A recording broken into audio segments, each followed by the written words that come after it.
ఎదచప్పుడు కదిలే మెడలో తాళవనా ప్రతి నిమిషం ఆయువునే పెంచైనా కునుకప్పుడు కుదిరే నీ కన్నులలోన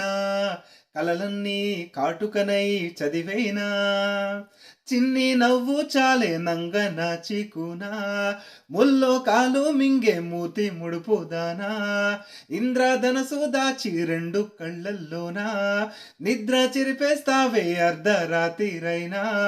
హే రాకాసి ఏ రాసో నీది ఏ గడియల్లో పుట్టావే అయినా వచ్చిందమ్మా ఏడో ఋతువై బొమ్మ నా ఊహల్లో నా ఊరేగింది నువ్వమ్మా వచ్చిందమ్మా నింగిన చుక్కల రెమ్మ నా బ్రహ్మచర్యం బాకీ చెరిపేసిందమ్మా తెల్లవారి వెలుగు రేఖలా పచ్చ పచ్చి మట్టి బొమ్మలా